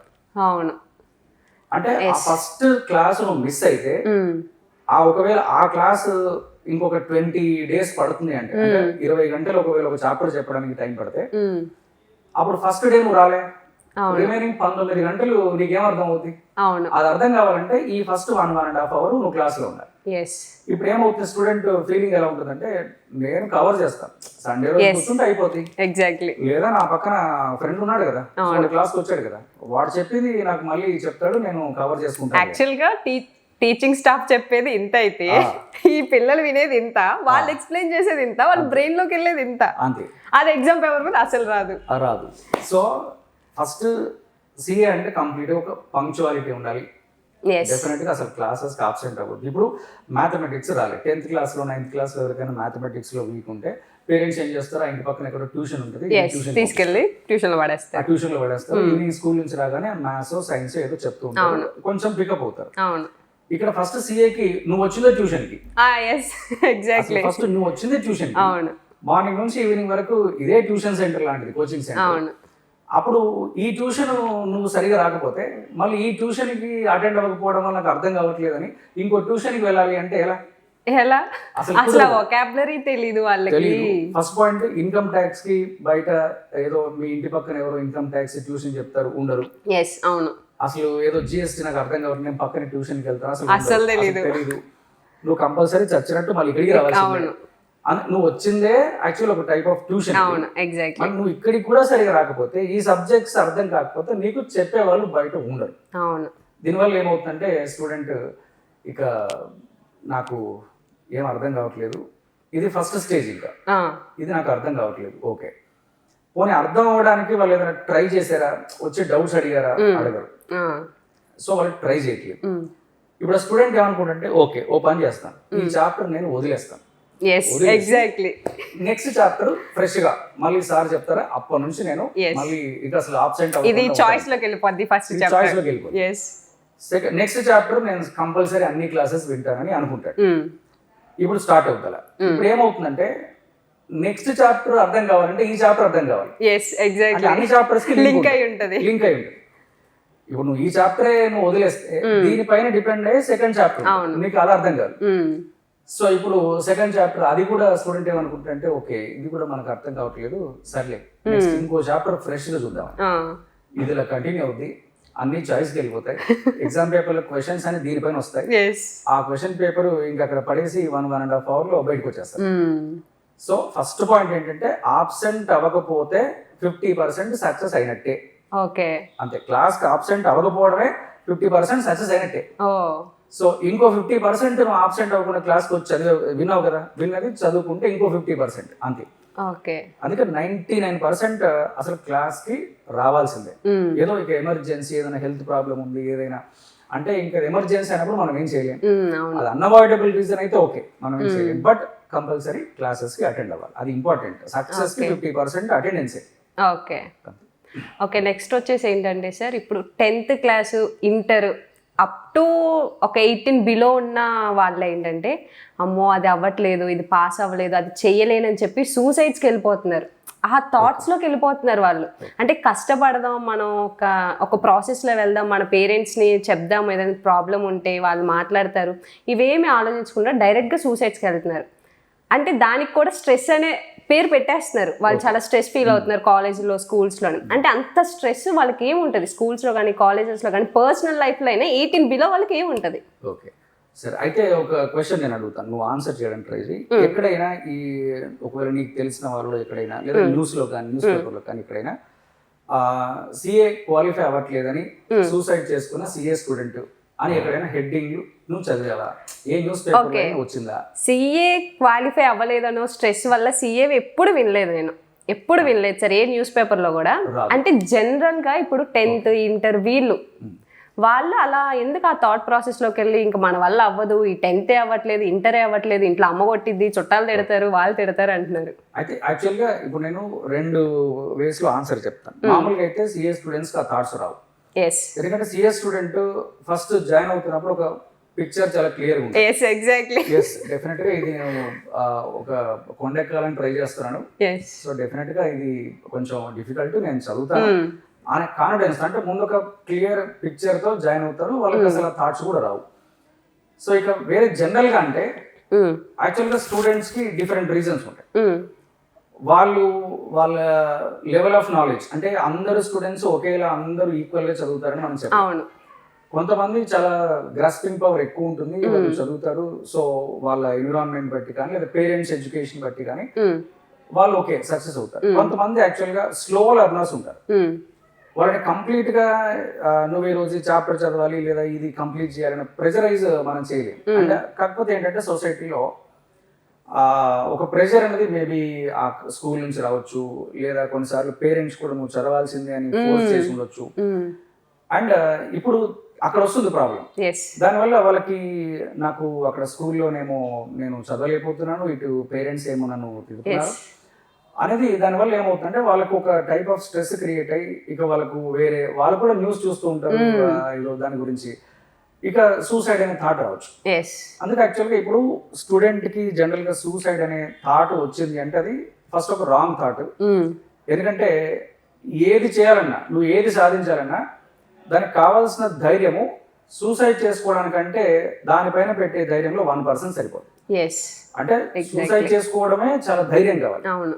సో దానిపైన పెట్టే ఆ కాన్సన్ట్రేషన్ కావచ్చు లేదా అంత ధైర్యం తెచ్చుకోవడం అనేది అందులో 1% 5% నువ్వు దేనిపైన పెట్టినా లేదా నువ్వు చదువుతున్న 10th క్లాస్ పైన లేదా ఇంటర్మీడియట్ పైన పెట్టినా ఈజీగా పాస్ అయిపోతుంది. సో అందుకు వాళ్ళకు ఒక ప్రాపర్ గైడెన్స్ లేదా మోటివేషన్ వాళ్ళకి లేకపోవడం వల్ల వచ్చే ప్రాబ్లం తప్ప చదవలేకపోవడం వల్ల కాదు. వాళ్ళు చదవగలరు, కాకపోతే వాళ్ళకు ప్రాపర్ గైడెన్స్ కావాలి. గైడెన్స్ ఉంటే ఇలా చదవాలి, ఇదిగో ఈ క్వశ్చన్ ఇలా చదవాలి అని చెప్పే వాళ్ళు ఉంటే, ఇంట్లో కూడా ఒక ఎమోషనల్ సపోర్ట్ ఉంటే, ఇప్పుడు చదవడం అంటే ఇది ఒక్కటే ఇంకా చదివే లైఫ్, ఇది కాదు ఇంకా ఏమి కాదని ఇంకేమీ మనం చేయలేము అనేది కాదు. మనం బతకడానికి చాలా ఉన్నాయి. సో ఒక్క ఇదే చదవాలి లేదా ఇంజనీరింగే చదవాలి లేదా ఐఐటీలోనే సీట్ రావాలి, పేరెంట్స్ అదే ఫోర్స్ చేస్తున్నారు సార్, నువ్వు ఇదే చేయాలి, అది రాంగ్ అంటారు. అంటే పేరెంట్స్ ఫోర్స్ చేయడం అనేది ఫస్ట్ రాంగ్. నువ్వు కావాలంటే గైడెన్స్ ఇది చేస్తే ఇలా ఇలాంటి ఉంటుంది. అడ్వాంటేజ్ ఉంటుంది, అండ్ నెక్స్ట్ సిఐ ఇలాంటి అడ్వాంటేజ్ ఉంటుంది, అండ్ నెక్స్ట్ ఇంజనీరింగ్ అంటే ఇలా ఉంటుంది, లేదా నువ్వు సివిల్ సర్వీసెస్ ప్రిపేర్ అవుతానంటే ఇలా ఉంటుంది. అన్ని నువ్వు ఆప్షన్స్ అన్ని వాళ్ళకి ఎక్స్ప్లెయిన్ చేసి వాళ్ళకు అందులో మ్యాథమెటిక్స్ లో వాళ్ళకి ఇంట్రెస్ట్ ఉందా, లేదా సైన్స్ లో ఇంట్రెస్ట్ ఉందా, ఇంకేదైనా బిజినెస్ పైన ఇంట్రెస్ట్ ఉందా, ఇంట్రెస్ట్ కనుక్కొని అటువైపు కాస్త మోటివేట్ చేస్తే ఓకే. కంప్లీట్ గా ఫోర్స్ చేయడం అనేది కూడా రాంగ్. అంటే యాక్చువల్లీ అప్పుడప్పుడు కొంతమంది మన ఆఫీస్కి వచ్చి అడ్మిషన్ కోసం వచ్చినప్పుడు పేరెంట్స్ కూడా అంటూ ఉంటారు, సార్ నేను 20 years బ్యాక్ యాక్చువల్గా సిఏ చేద్దాం అనుకున్నాను, నేను చేయలేకపోయాను, ఇప్పుడు మా వాడిని తీసుకొచ్చాను సార్, వాడు ఇప్పుడు ఎలాగైనా సిఏ అవ్వాల్సింది. సో నేను స్ట్రేట్ గా చెప్తాను, మీరు అవ్వలేకపోయారు కాబట్టి వాడిని సిఏ చేయాలనుకోవడం అనేది రాంగ్, ఫస్ట్ అది థాటే రాంగ్. అలా కాదు, వాడికి ఇంట్రెస్ట్ ఉందా, సో ఇంట్రెస్ట్ ఉంటే జాయిన్ చేయండి. లేదు మీకు ఏదైనా బిజినెస్ ఉంటే తీసుకెళ్ళి ఆ బిజినెస్ మీరు నేర్పించండి, లేదా ఇంకేదైనా కోర్సులో జాయిన్ చేయండి, ఇంట్రెస్ట్ ఉన్న కోర్సులో జాయిన్ చేయండి తప్ప మీరు సీఏ అవ్వలేదు కాబట్టి తీసుకొచ్చి మీ సనార్ డాక్టర్ని నేను సీఏ చేయించాలి అనుకునే అలాంటి ఆలోచన మాత్రం తప్పు అని చెప్తాను, క్లియర్గా చెప్తాను. స్టూడెంట్ కూడా సార్ డెఫినెట్ గా నేను, అంటే స్టూడెంట్స్ కూడా కొంతమంది ఉంటారు, సార్ మా నాన్న సాధించలేదు కాబట్టి నేను సాధిస్తాను అని అనేవాళ్ళు కూడా ఉంటారు. సరే అలాంటి కమిట్మెంట్ ఉంటే ఓకే, సో జాయిన్ అవ్వమని చెప్తా. బట్ ఒక ప్రెషరైజ్ చేసి ఫోర్స్ చేయడం అనేది దానివల్ల ఇలాంటి రిపర్కషన్స్ అన్ని వస్తాయి. సూసైడ్ వరకు బతకాలంటే చాలా ఉన్నాయి. ఈవెన్ పానీపూరి బండి పెట్టుకుని ఒకడైతే ఎన్ని చేస్తున్న వాళ్ళు ఉన్నారు. సో అందుకు ఏదైనా మన స్కిల్స్ టాలెంట్ ని బట్టి చాలా ఆప్షన్స్ ఉన్నాయి. జస్ట్ అవి వెతకడము, ఆ వైపుగా మనం అడుగులు వేయడం తప్ప ప్రెషరైజ్ చేస్తే ఏది రాదు. ఓకే, ఇప్పుడు ఒక స్టూడెంట్ సిఏలో జాయిన్ అయిన దగ్గర నుంచి, అంటే సిఏ ఫౌండేషన్ నుండి సిఏ ఫైనల్ కంప్లీట్ అయిపోయే వరకు ఆ 4 to 5 years యొక్క పీరియడ్లో వాళ్ళు స్టార్టింగ్ నుండి ఎండింగ్ వరకు అదే కాన్ఫిడెన్స్తో ఎలా ఉండాలి? ఇప్పుడు ఏదైనా స్టార్ట్ చేసేటప్పుడు ఎస్ అయిపోతుంది, డెఫినెట్లీ మనం చేసేస్తాం అనుకుంటారు. అదేంటంటే చిన్నగా తగ్గిపోతూ ఉంటుంది చాలా మంది స్టూడెంట్స్కి. అండ్ ఒక సిఏ ఇంటర్కి వచ్చినాక 3-4 attempts అయినాక 5th attempt రాగానే ఇంకా మన వల్ల అవ్వదులే, ఇంకెళ్ళి ఏదో చేసేసుకుందాంలే అని ప్రాసెస్లో వెళ్తున్నారు. అలాంటి వాళ్ళకి కాన్ఫిడెన్స్ వాళ్ళు ఎలా బిల్డ్ చేసుకోగలరు? ఎలా అదే కన్సిస్టెంట్గా ఉంచాలి కాన్ఫిడెన్స్ని? కాన్ఫిడెన్స్ కన్సిస్టెంట్గా అంటే యాక్చువల్గా ఫస్ట్ స్టూడెంట్ ఎలా ఉండాలి అంటే, నేను ఇందాక చెప్పినట్టు ఒక ప్రాపర్ డిసిప్లిన్ ఉండాలి. అది ఫస్ట్ ప్రొఫెషన్ కావాల్సిన బేసిక్ క్వాలిటీ. అది ఒక ప్రాపర్ డిసిప్లిన్ కన్సిస్టెంట్గా మెయింటైన్ చేయాలి. So in case for example ఒకవేళ ఫౌండేషన్ ఎగ్జామ్ రాశారు, ఎగ్జామ్ రాసినప్పుడు ఆ ఫౌండేషన్ ఎగ్జామ్లో మేబీ 5 marks 10 marks ఫెయిల్ అయ్యాడు అనుకోండి, ఇమీడియట్లీ స్టూడెంట్ చేయాల్సింది ఏంటంటే యాక్చువల్గా ఏ సబ్జెక్టులు తగ్గాయి, ఆ సబ్జెక్టులు ఎందుకు తగ్గాయి, కాస్త ఇంట్రోస్పెక్షన్ చేసుకొని ప్రాబ్లమ్స్ ఏదైనా ఉంటే సాల్వ్ చేసుకొని, ఇవి నెక్స్ట్ ఒక 3 months లో మళ్ళీ అటెంప్ట్ ఉంది కదా, 2 months లో లేదా నెక్స్ట్ 6 months లో ఉంటుంది, వాళ్ళు ఇవి రిపీట్ అవ్వకుండా చూసుకోవాలి. సెకండ్ అటెంప్ట్ లో అయిపోతుంది. లేదు అప్పటికి కూడా అవ్వలేదంటే నువ్వు సరిగా అనాలిసిస్ చేయలేదు, అంటే ఎందుకు తగ్గింది ఎందుకు ఫెయిల్ అయింది ప్రాపర్గా అనాలిసిస్ నువ్వు చేయలేనట్టు అనుకోవాలి. నెక్స్ట్ అది మళ్ళీ ఒకసారి కరెక్ట్గా చేసుకుంటే సెకండ్ అటెంప్ట్ అయిన తర్వాత కూడా థర్డ్ అటెంప్ట్లో అయినా కంప్లీట్ అవుతుంది. అంటే ఇప్పుడు వాళ్ళు అవ్వట్లేదని చెప్పి ఇప్పుడు వాళ్ళు ట్రై చేద్దాం అనుకుంటారు సార్ 2-3 attempts తర్వాత. స్టూడెంట్స్ స్టిల్ వాళ్ళకి ఎక్కడో హోప్ ఉంది, నెక్స్ట్ అటెంప్ట్లో అయిపోవచ్చు, మేబీ 2-3 marks తోనే కదా పోయింది మనకి. కానీ వాళ్ళు చుట్టూ ఉంటారే రిలేటివ్స్ అని, వాళ్ళని, ఫ్రెండ్స్ అని, ఇంకెందుకు అది అవ్వదు వదిలే, ఫస్ట్ నుంచే చెప్పాం కదా సిఏ అనేది అదొక ఇది, అసలు వెళ్ళొద్దు వద్దు అవ్వదు అని అంటారు. అంటే వాళ్ళు హోప్ ఉంది వాళ్ళకి, కానీ వాళ్ళ చుట్టూ ఉన్న సరౌండింగ్స్ వల్ల వాళ్ళకి ఆ హోప్ పోతుంది. ఓకే, యాక్చువల్గా ఫస్ట్ స్టూడెంట్ చేయాల్సింది ఏంటంటే, ఈ చదువుతున్నంత వరకు అంటే మేబీ ఫౌండేషన్ చదువుతున్నప్పుడు కానీ సిఏ ఇంటర్ చదువుతున్నప్పుడు కానీ స్టూడెంట్స్ ఈ రిలేటివ్స్ చెప్పింది ఏది పట్టించుకోవద్దు. ఓకే, కట్ చేసేయాలంటారు కనెక్షన్. ఫస్ట్ వాళ్ళు చెప్పింది ఏది పట్టించుకోవద్దు. వాళ్ళు చాలా మంచిగా చెప్పారనుకో, సో విని అది మైండ్లో పెట్టుకోవాలి. ఓకే, లేదు అది నీ వల్ల కాదు, అది నువ్వు అనవసరంగా ఇలా చేస్తున్నావు అని ఏదో మాట్లాడితే యాక్చువల్గా అది నువ్వు వినొద్దు. విన్నా దాన్ని ఇమీడియట్లీ ఇలా వింటే ఇలా వదిలేసి దాన్ని మైండ్ లోకి వెళ్ళనివ్వద్దు. ఇది ఫస్ట్ చేయాల్సింది. అండ్ అలా మాట్లాడుతున్న వాళ్ళు ఎవరైనా రిలేటివ్స్ లో నైబర్స్ లో ఉన్నా యాక్చువల్గా వాళ్ళతో కూడా చాలా దూరంగా ఉండడం, వాళ్ళకి దూరంగా ఉండడం అనేది ఫస్ట్ ప్రయారిటీ. సో ఇక నెక్స్ట్ ఒకవేళ స్టూడెంట్ ఇలా వాళ్ళు నైబర్స్ చెప్పినట్టు నాది అవ్వట్లేదు అని ఒకవేళ ఇన్ఫీరియారిటీ ఇలా ఉన్నప్పుడు జనరల్గా ఏంటంటే స్టూడెంట్ ఫస్ట్ పేరెంట్స్తో మాట్లాడాలి, వాళ్ళు ఇలా అంటున్నారు మరి నేనేం చేయాలని మాట్లాడాలి. వాళ్ళకి ఒకవేళ ప్రాపర్గా గైడెన్స్ లేదు, అసలు తెలియట్లేదంటే ఈవెన్ ఎలాగో ఇక్కడికి వచ్చినప్పుడు క్లాసెస్లో మేము రెగ్యులర్గా ఫేస్ టు ఫేస్ Interact అవుతూ ఉంటారు కాబట్టి. ఉంటాం. మా దగ్గరికి వచ్చి అలా చెప్తూ ఉంటారు, మేము చెప్తూ ఉంటాం. ఏదో ఒకటి ఏదైనా ప్రాబ్లం వచ్చినప్పుడు మా దగ్గరికి వస్తే మేము సాల్వ్ చేస్తాం. సో అలా అయినా ఉండాలి. కానీ ఇక్కడ కంటిన్యూస్గా ఫెయిల్యూర్ అనేది నైబర్స్ అలా ఎత్తి చూపుతున్నప్పుడు అండ్ లేదా రిలేటివ్స్ ఇలా చేస్తున్నప్పుడు జనరల్గా ఫస్ట్ వాళ్ళని దూరంగా పెట్టడమే ఫస్ట్, అది అన్నిటికంటే మంచిది. అండ్ ఇంకొకటి ఏంటంటే సార్, ఇప్పుడు ఏదైనా మనకి రిజల్ట్స్ వస్తే ఫస్ట్ ఆ రోజు మనకి ఎంత ఎగ్జైట్మెంట్ ఉంటుందో మనకు తెలియదు. మన చుట్టూ ఉన్న వాళ్ళందరూ కాల్ చేసి ఏంటి అయిందా, ఎంత పాస్ అయ్యావా, ఫెయిల్ అయ్యావా అంటే ఫస్ట్ వాళ్ళు తెలిసేసుకోవాలి. అది అంటే ఫెయిల్ అయ్యారంటే వాళ్ళు అక్కడ ఫెస్టివల్ చేసుకుంటారు అనమాట. Yes exactly. అంటే ఇప్పుడు దానివల్ల సొసైటీ అలా అయిపోతుంది. సొసైటీ అలా అయింది అండ్ సొసైటీలో ఆ క్యారెక్టర్ ఎందుకు వచ్చిందో అది మనకు తెలియదు. సాడీస్ ఎందుకు అలా ఇదైపోతుందో అందుకే నేను అనేది ఏంటంటే యాక్చువల్గా సొసైటీలో లాస్ట్ ఒక 20-25 ఇయర్స్ బ్యాక్ ఉన్నట్టు ఇప్పుడు సొసైటీ లేదు. అవును. అప్పుడంటే నైబర్స్, రిలేటివ్స్ ఏదైనా ప్రాబ్లం వస్తే ఫ్యామిలీలా ఉండేవాళ్ళు, హెల్ప్ చేసేవాళ్ళు, సపోర్ట్ చేసేవాళ్ళు. ఇప్పుడు ఏమైందంటే యాక్చువల్గా సొసైటీలోకి ఈవెన్ అక్కడ నుంచి మన మైండ్లోకి ఒక ఈగో ప్రాబ్లం, జెలస్ ఫీలింగ్ అనేది రావడం అండ్ మాకంటే వాళ్ళు ముందుకు వెళ్ళిపోతున్నారు అనే ఫీలింగ్ వాళ్ళకి రావడము. దీనివల్ల ఈ రిలేషన్షిప్స్ లో కొంచెం డిస్టర్బెన్స్ ఉంది, ప్లస్ కొన్ని రిలేషన్షిప్స్ స్పాయిల్ అయిపోయాయి. అంటే మనకంటే ముందు వెళ్తున్న వాళ్ళంటే యాక్చువల్లీ మనకి నచ్చదు. అవును, ఎగ్జాక్ట్లీ. అది హ్యూమన్ సైకాలజీయో లేకపోతే అది ఇన్బిల్ట్ క్యారెక్టర్ మనకు తెలియదు, కానీ వాళ్ళు ముందుకు వెళ్తున్నట్టు మనకు నచ్చదు. అందుకు మనం వాళ్ళని ఏదో ఒక రాయేయాలి, మనం వాళ్ళని ఏం చేయలేకపోయినా వాళ్ళు ఫిజికల్ గా ఏం చేయరు, మెంటల్ గా చాలా డిస్టర్బ్ చేస్తారు. వాళ్ళు ఏమనుకుంటారంటే ఓకే వీళ్ళని మనం ఏం చేయలేం కానీ జస్ట్ మాటలతో చాలా హర్ట్ఫుల్ గా ఉంటాయి కదా, వేరే ఏదైనా చూసుకొని చెప్పొచ్చు కదా అని ఇలాంటి మాటలు మాట్లాడుతూ ఉంటాను. యాక్చువల్గా నేను చదువుతున్నప్పుడు కూడా సిఏ ఫైనల్ కంప్లీట్ అయ్యేంత వరకు నేను ఇంటికి రాను అని ఒక దట్ మీన్స్ ఒక స్ట్రాంగ్ డిటర్మినేషన్. ఇంటికి రాను. సిఏ ఫైనల్ అయిన తర్వాత ఆ రిజల్ట్ వచ్చిన తర్వాత నేను వస్తాను. సో అంటే మీరు సిఏ జర్నీ మొత్తం ఇంటికి వెళ్ళారా సార్? ఆర్టికల్షిప్ లో ఉన్నప్పుడు నేను వెళ్ళారా? ఫైనల్ కు ఒక 8 months ఫైనల్ కోసం హైదరాబాద్ లో ఒక సీనియర్స్ తో రూమ్ తీసుకొని ఇంకా 8 months అక్కడ కంప్లీట్ గా బుక్స్ అని ముందు పెట్టుకొని సిఏ ఫైనల్ ప్రిపేర్ అవుతున్న వాళ్ళు అందరూ ఒకే రూమ్ లో, నా సీనియర్స్ కొంతమంది ఉన్నారు, జూనియర్స్ కొంతమంది ఉన్నారు. సో వాళ్ళందరూ ఒక రూమ్ లో ఒక 7-8 members ఒక రూమ్ లో. ఇక 8 months నేను రానంతే. సో అటెంప్ట్ అవ్వాలి, నెక్స్ట్ నేను రిజల్ట్ తో ఇంటికి వస్తాను అంతే. సో అనుకున్నట్టుగా అలానే రాశాను, పాస్ అయ్యాను, నెక్స్ట్ రిజల్ట్ తర్వాత ఇంటికి వెళ్ళి.